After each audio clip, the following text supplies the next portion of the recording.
passengers, welcome to aboard the Belle of the Rock. This is Captain Chris, my name is Mary, and we also have Julie on board today. Wave, Julie, thank you. We have a few official things to take care of. This is a non-smoking cruise. We ask that you respect that. The Coast Guard wants you to know we are prepared in case of an emergency. For example, we have life jackets on board. They are stored in cabinets in the stern. It's very unlikely we would ever need to use them, but if we did, my job is to be sure everybody gets one, and you have my promise on that. In any case, please follow the directions of the captain and crew. We have chips available, $1 a piece. You see our variety of chips on the back wall. We also have Coke, Diet Coke, and bottled water. Those are $1 a piece as well. You can talk to me or Julie about them at any time. I'm going to collect your boarding passes now, so please get them handy.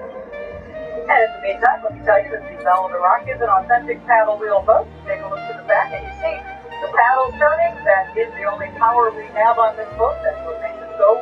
That's what makes it turn. And remember, both sides of the boat will see both sides of the river, so plenty of opportunities for photographs. Sit back, relax, have your boarding passes ready, and enjoy your ride.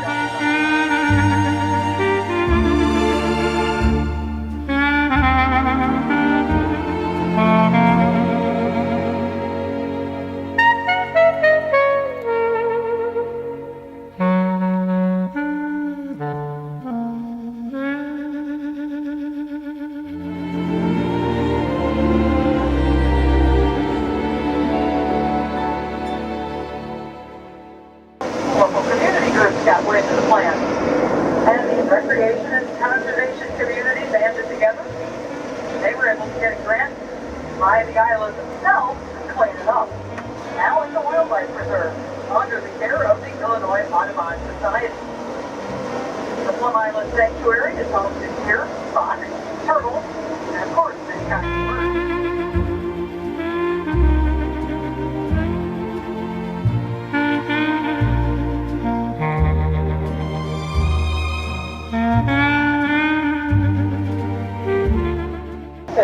Where it flows into the Mississippi River. The Illinois River is just one part of the Illinois waterway system, a group of rivers and canals that have been connected to create a commercial waterway that joins Lake Michigan to the Gulf of Mexico, ultimately via its connection with the Mississippi River.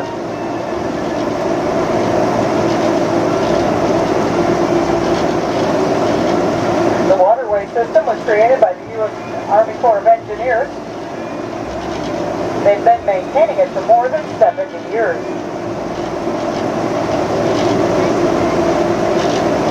One thing that had to be done to the rivers along the system was a series of dams had to be installed to create sufficient depth for the big commercial boats. In its natural state, the Illinois River is a fairly shallow and slow-running river in many parts. The Army Corps came in, strategically placing dams on the river, backing the water up to the depths we have today. Any place there's a dam, of course, there has to be a lock so boats can make the transit from one side to the other. There are a total of 8 locks and dams on the Illinois. You can think of it as a water staircase. And one step in that staircase is right here at Stars Rock. What we see upstream from us in the distance is the locked portion of the lock and dam. The checkerboard pattern section of wall to the right are the giant gates of the lock.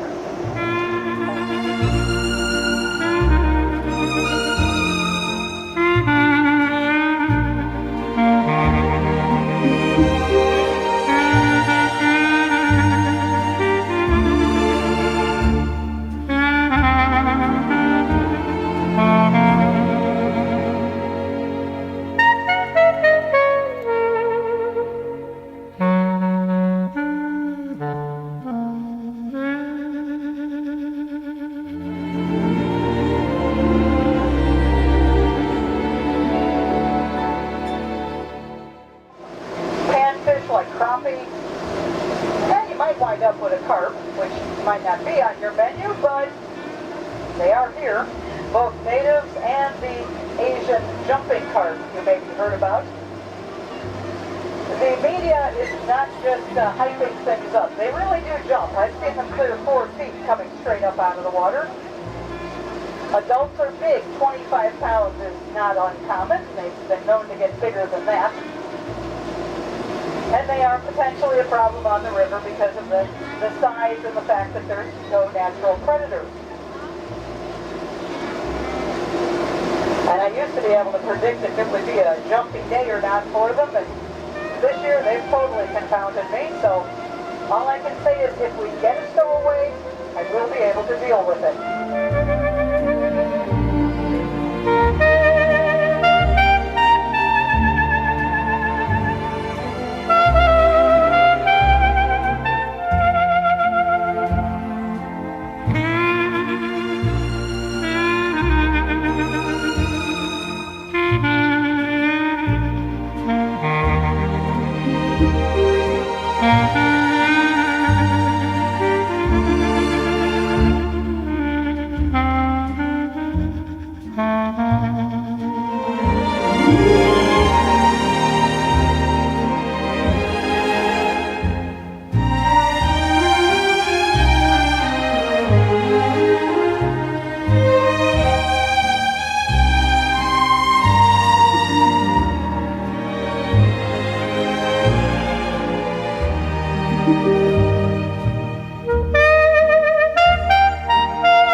That's the outdoor observation platform. Gives you a chance to watch the whole lock process unfolding at your feet. There are indoor exhibits as well, and staff members available to answer your questions. The visitor center is open 7 days a week, year-round, and free of charge. And yes, it will be open on the 4th and 5th.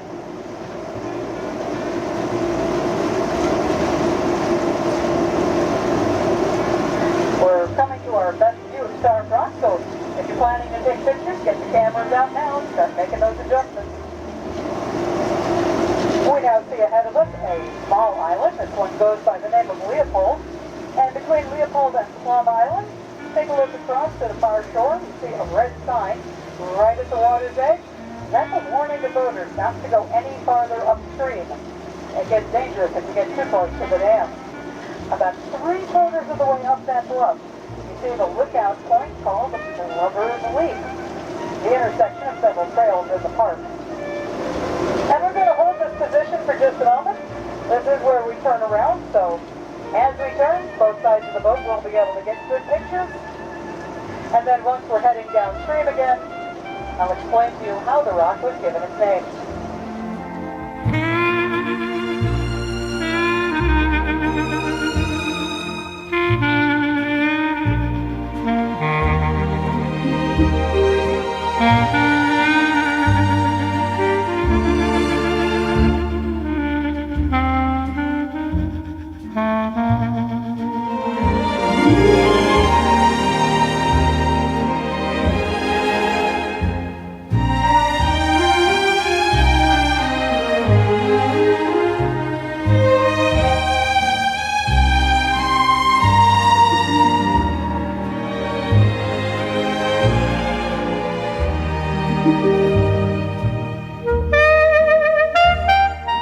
One last look back at the bluff. Maybe you thought, gee, that'd be a pretty safe place to be, staying up there. It's kind of hard to get there yourself, and once you are there, you get a really good view of anybody coming up after you. Archaeologists tell us that a variety of native groups probably did have that in mind when they occupied that bluff, and the generations before the French arrived. French showed up and put Fort St. Louis there because of the strategic location right overlooking the rapids of the river. And yet, all the different ways people have used that particular piece of rock, we remember it best for the time it was not a good place to be. About 300 years ago, as the European expansion was happening in this part of the country, the native tribes encountered these newcomers and found there was more competition for resources, and a lot of friction developed among the tribes. The elders finally called a grand council at the mouth of the river to work things out on a regional basis. Something backfired at that conference in southern Illinois because a member of the Illini tribe murdered the Ottawa chief. And those two tribes were based here at the northern end of the river. So when word came back upstream that Chief Pontiac had been killed, there was trouble. We know that the Illini did put up a good fight, but there were a number of battles, and they were badly outnumbered. The Ottawa were not going to be denied revenge. Eventually, in this area, a remnant band of Illini worked their way to the top of the bluff to take refuge, take stock of their situation, make plans.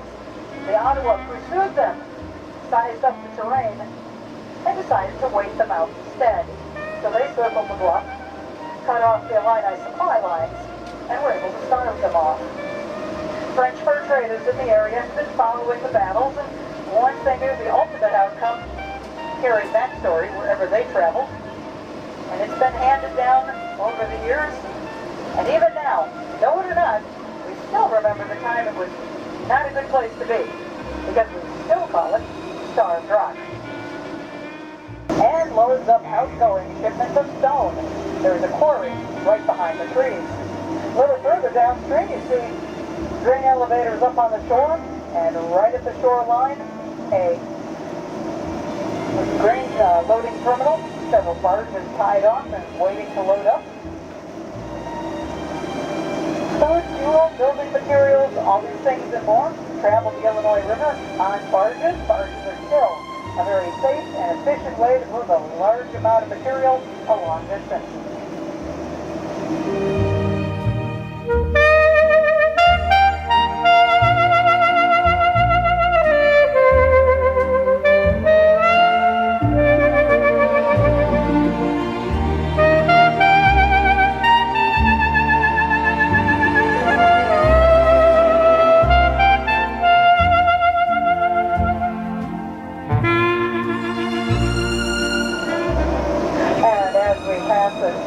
Here on our right, you should know that that is the boat ramp within Starved Rock State Park. There's no charge for the boaters who use these ramps getting in and out of the river, just as there's no charge for any basic access to the park. No trail tags, no day passes. You didn't even have to pay for parking today. Illinois is one of the few states left that doesn't charge for basic access to the park system. Everybody to please remain seated until the captain has shut off the engine.